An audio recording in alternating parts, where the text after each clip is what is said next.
If you'd like to help me make games, please consider donating to my Patreon. Links in the description. Hey guys, some Gamer Dude here. So I'm back, and today we're going through the Master and Pupil deck.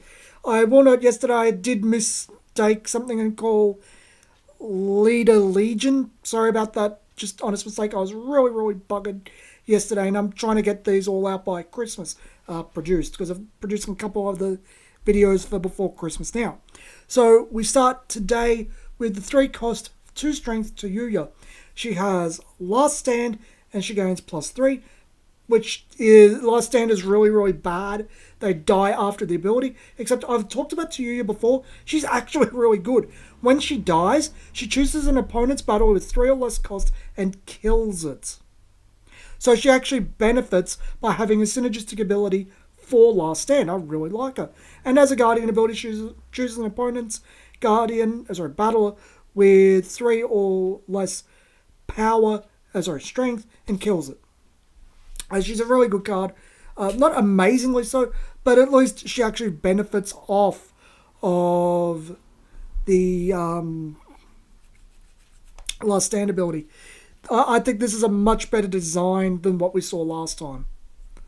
So next up we have Mitsuki. Now Mitsuki is a card I really like.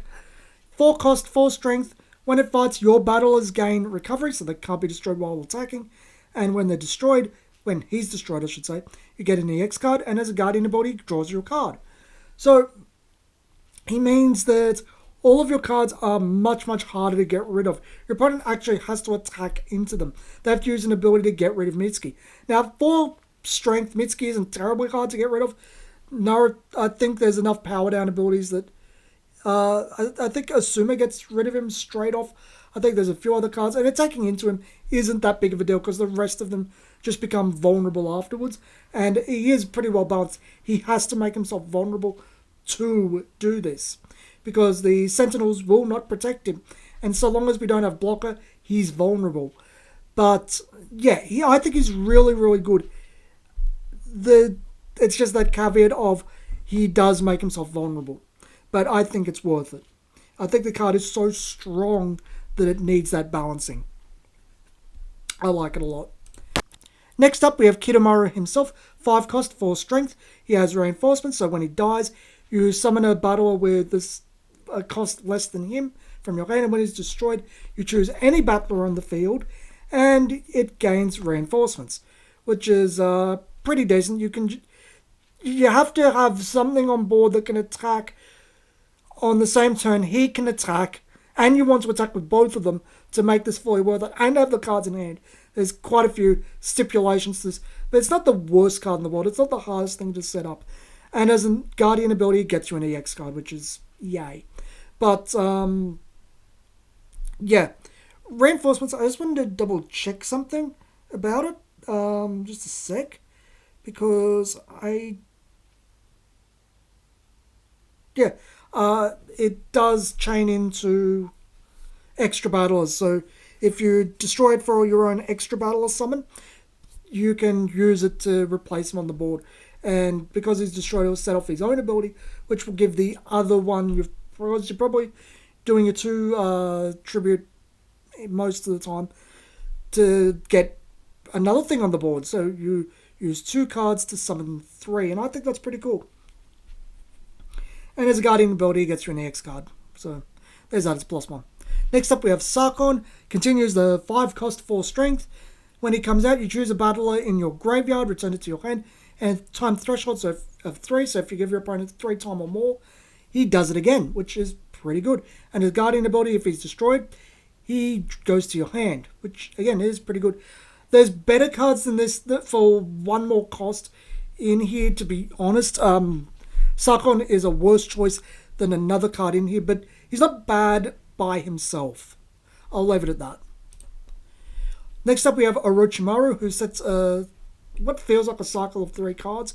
6 cost, 5 strength, elusive, double breaker. When it comes out, choose any battler with 4 or less cost, destroy it, and time threshold of 4. So if you give your opponent 4 more time, do the same again. 5 strength, 6 cost, elusive, double breaker doesn't sound great, but it's that enter ability you really want here. You get to nuke 2 things with a cost of 4 or less. That is worth it. That 4 cost or less is going to hit a fairly decent chunk of things, and you get to do it twice. Yes, with time threshold, you have to nudge yourself up to that position where you're going to go with your opponent 4 more time, but it's worth it. And that's how the deck wants to play. It wants to be played a bit more strategically instead of just brute force. Although everything kind of ends up brute force. But it's a really cool card. I really like it. Don't like the art as much as the original Orochimaru, though. I don't know why. I just don't. Next up, we have Jirobo, which really makes me question why we haven't seen Butterfly Choji yet. But spoilers for that, there's a ton of characters from Naruto we still haven't seen. There's every chance Naruto's going to get more expansions. I'll give you a few examples. Where's Killer Bee? The other Kage? The adult versions of the Sand 3? The, again, Butterfly version of Choji. There's a ton of characters. Madara, Kaguya, Jin, Kin. The Lightning Village has a ton of characters. Anyway, Double Breaker, Elusive. When he comes out, you choose a battler and use its... one of your battlers, I should say, use its enter ability. Time threshold of 3, do it again.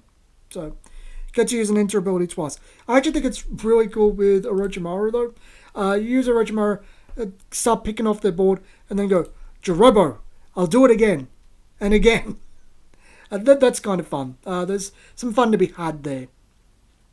And actually, what I do like about the time threshold quite a bit is it actually punishes your opponent for not giving you very much time, because you can just go, oh, I'm going to get so far over time threshold. And you just start taking advantage of that. That's actually a really cool design. I like it quite a lot. Next up, we have Hiruzen Sarutobi, the third Hokage as a young man. And wow, this card looks like it wants to be foil. 6 cost, 4 strength. When it comes out, choose a battler in your graveyard, use its enter ability, put it in your hand, time threshold of 5, so you get to do it again. This is why I said Sarkon's not really that great, because you can use the enter abilities of 2 cards in your discard pile. That's really neat. And he has a guiding ability of choose a card in your discard pile and place it in your hand. Well, a battler, I should say. Both of these are battlers, not cards. This really, really cool. I really, really like this design, how it uses the enter abilities of cards in your discard pile. I just love that. Probably my favourite card of the deck so far. Next we have Kimimaro, 7 cost, 7 strength, double breaker. When he comes out, discard 2 cards from your hand, choose any battler destroyed, time threshold of 6. Now, what's interesting about Kimimaro is, well, that discard 2 is not a cost. It's an effect. Because Chrono Clash doesn't really have costs outside of the card casting cost. So, if you have no cards in your hand other than Kimimaro, you can just bring him out, not discard anything, and, well, nuke something twice. Which is, wow, good. I really like that. There's no way not to like that. Again, it punishes your opponent for leaving you at one time, or, you can kind of push yourself to one time. But, again, you get to kill things. And he's just a really great, oh, I've used up all of my hand. This is my last guy. Aha, let's start some board control type card. I really like it. It feels a lot like the Fury effect in Bakugan, the way it wants to promote you playing. I really like that. Except it feels a lot more organic than that, to be honest. Yeah. Next up, we have Curse Mark Sasuke. I really dislike the art. Sasuke looks really bratty here. I kind of want to beat on the brat. It's just something about the face. He just looks like he's going to throw a temper tantrum. He's going to have a wobbly. Anyway, 4 cost action card. I keep wanting to say ability card. I think I said ability card all yesterday. Get an EX card. Your battlers gain last stand plus 10. And as a guardian ability, it goes to your hand. But here's the thing. Last stand 10 with no death triggers is kind of bad. Like, really bad. There are definite uses for this. You've got something that you otherwise don't really need or has a death trigger, and they've got something tapped you really want dead and can't outpower. Otherwise, okay, let's go. Curse Mark. Dead. But it's just like, I'd rather use Kimimaro most times. This card definitely has its uses. It's a lot like Shadow Clone Jutsu from yesterday. It has its uses, don't get me wrong. It just doesn't feel very good. It's not a great card. It's just a very circumstantial card. I don't think that's really beneficial in this type of game where you don't have alternate outs. It'd benefit a deck with toughness, to be honest, because you'd need that out to it or something to discard it as a cost. Or, well, not really a cost, but an effect. Yeah, toughness would probably be the one I'd want to use. So next up we have Rin. Now Rin's a card I really like. She's 3 cost, 1 strength with recovery, so she doesn't die when she fights. When she attacks, I should say. And when she attacks, she chooses one of your battlers and gives it recovery. As a guardian, she goes to your hand. So, yeah, hand advantage. But with that recovery and giving other cards recovery, yeah, it's not as good as Mitsuki because Mitsuki gives it to everyone. But it's still really good. It's just a really fun card. I really like it. It's still a lot more vulnerable than Mitsuki, but it's just really good. I like the recovery effect, especially when it draws attention away from your Guardian stack. I like effects that draw attention away from the Guardian stack. The only problem with Rin is any of the power down abilities are going to kill her. She's very, very easy to kill. That's probably for thematic reasons too. Spoilers. But yeah, I like her. Next up we have Boruto Uzumaki, who reminds me of a Duel Master card a lot in design. 3 cost, 1 strength, speed attacker. When it comes out, it gains +5 strength for the turn, and Guardian, it goes to your hand. They're really pushing that Red gets a lot of cards that just go to their hand as Guardians. It's interesting. But, yeah, what I mean is, yeah, it's got speed attacker, it's fairly cheap, but it's got a bit of a downside, which is that while it gets massive power now, it's 1 afterwards. So it's kind of going to die more than 9 times out of 10 attacking into the Guardian stack, because action cards in the Guardian stack probably aren't that common. It's going to depend on deck configuration, but it's not going to be common enough to not hit one. I mean, to hit one over a battler. After that initial strike with Boruto, which he's probably going to survive at 6. I think 6 is a bit more resilient than 5. Yeah, he's probably extra battler fuel at that point. It's cool he's doing Rasengan though. Next up we have Kakashi Hatake as a boy. Spoilers, there's no Obito here, which is an interesting choice. 3 cost, 3 strength, speed attacker, double breaker. When he comes out, your opponent draws a card and draws an EX card. So there is a definite downside to him having speed attacker and double breaker. And his guardian ability, you draw a card and get an EX card. So hand advantage there. More hand advantage for red, because red is very much rush down type deck. I actually think we can do a mono red deck by now, actually. And a decent one at that. But, yeah. Is it worth giving your opponent 2 cards? Considering there's no automatic abilities, I should say instant abilities in Chrono Clash, the chances are they're going to get something devastating. Kakashi's probably going to die in either of those attacks because he's only 3. No, actually, I think Boruto is much better than Kakashi, because Kakashi's downside is just too grave, and he's not going to survive. 3 is just too low. So next up we have Naruto Uchiha, which, spoilers, we don't have adult Konohamaru in here, which is very interesting. Like Obito, he's an odd omission. So you can't have your new Team 7 deck or your original Minato team deck. So 4 cost, 3 strength. When she comes out, you choose any battler and it gains -3 strength, which gets rid of a fair whack of weenies. And time threshold of 3, do it again. Again, getting rid of 2 weenies, and there's going to be a fair whack she can get rid of. She's pretty good. She's good board control. And I think there's a fair bit in this that's deliberately designed to counteract Naruto being able to push so much on the board. There's a lot of punishment for the first 4 decks to try to balance things out, and I like that design. And as a guardian ability, you discard a card to draw a card. Which I don't think anyone really notices this. It's not a cost. So if you have no cards in your hand, you just draw a card, which is good.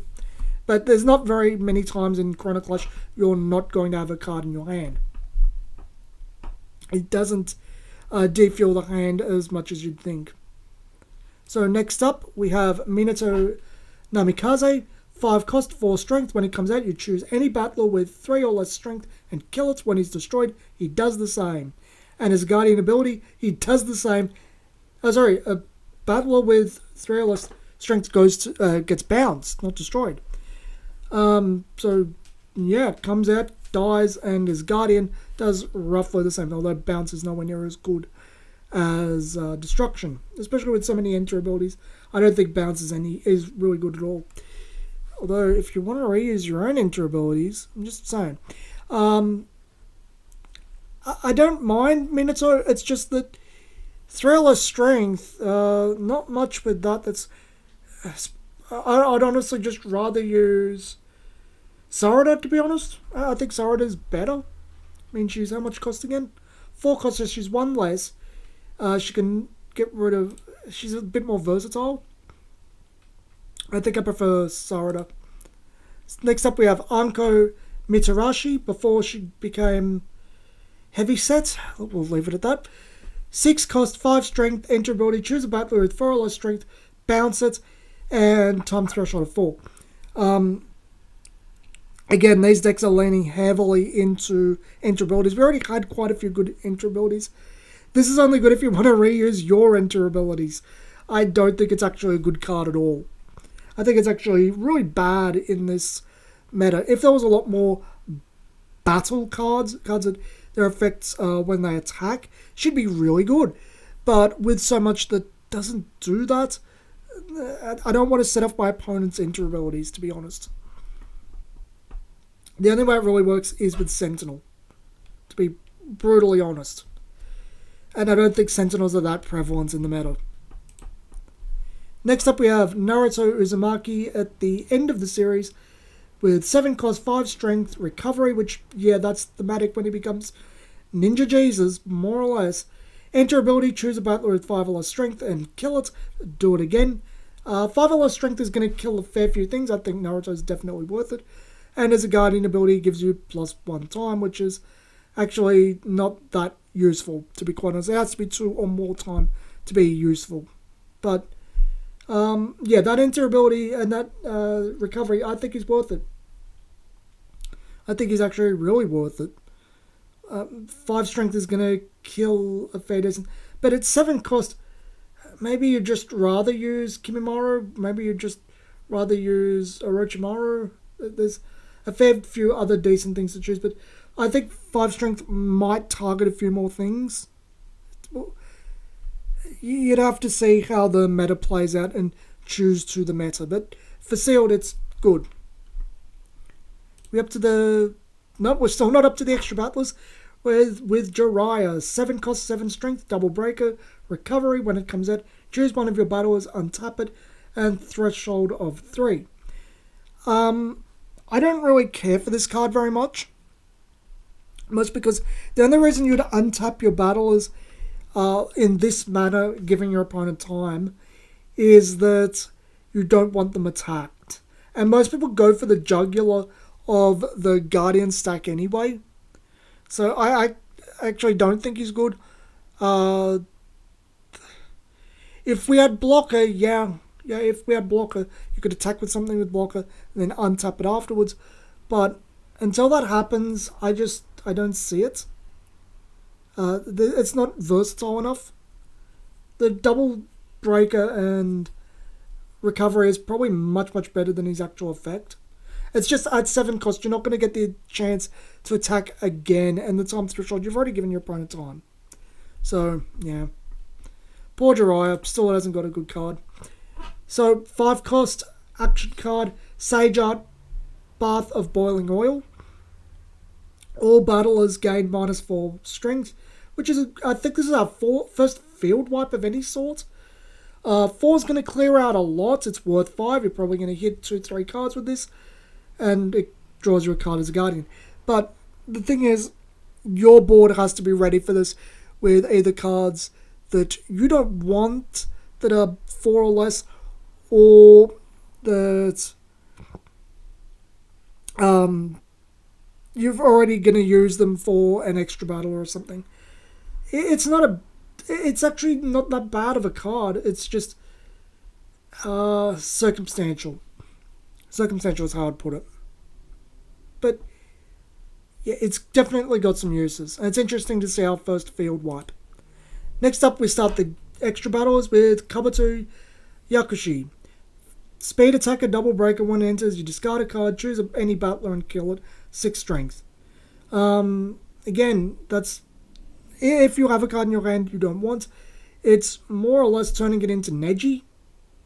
So there's that. If you don't have anything else in your hand, free kill. Kabuto is pretty good. Yeah, and fast double breakers, 6 strength. 6 strength is probably enough to survive most things. But, yeah, Kabuto is not that bad.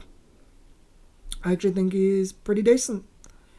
It's not an amazing card. It's not like, oh my god, this is so cool. It's not overly impressive. But it's a good utility card. I just like it. But yeah, I don't like the character. Next up, we have the 8 cost 10 strength Orochimaru, who has quite impressive art. Speed attacker, double breaker, all your battlers untap, which is actually it's for 8 costs though. How much are you going to untap? It could be used as a finisher, but it's just like hard to use. Like you'd have to have a bunch of things already on board, attacked, and then you can attack with him and untap them all so they can attack again. But 8 cost kind of makes that hard enough, and with so much to reverse field control, and so much actual field control, I should say, it's hard to justify. I don't think it's great. It's just the 10 strength speed attacker double breaker is the better part of this. Next up, we have Kimimaro in his Curse Mark form, which I think is really cool. 9 cost, 11 strength. Fast triple breaker. When he comes out, your opponent gets 1 guardian. You choose any battler on the field and gains reinforcements, which is interesting. But again, you're giving your opponent a guardian, but at the same time, it's triple breaker.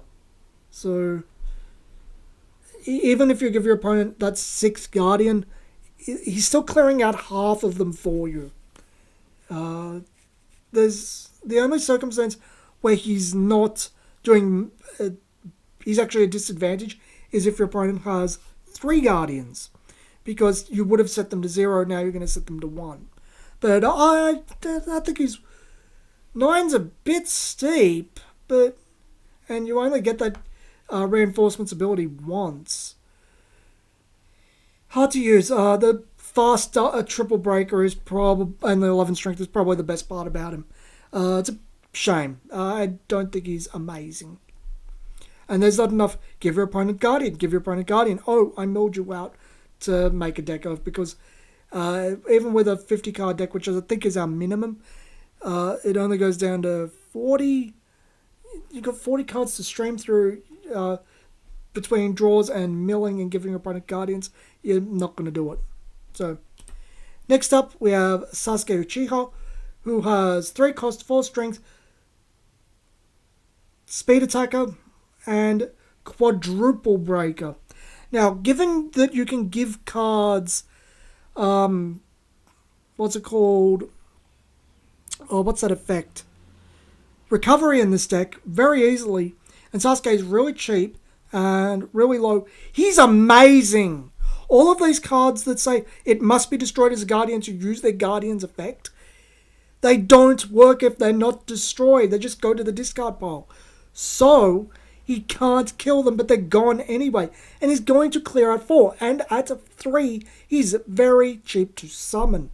Him and Mitsuki or him and Rin together are amazing. I love that combo. That is just such an impressive combo. Yes, Sentinels now look much, much better. Any Sentinel with 5 or more is much, much better. But it's red. It has Sakura too. You could actually totally summon I think it's the adult Sakura that kills a Sentinel and costs like 3 or 4.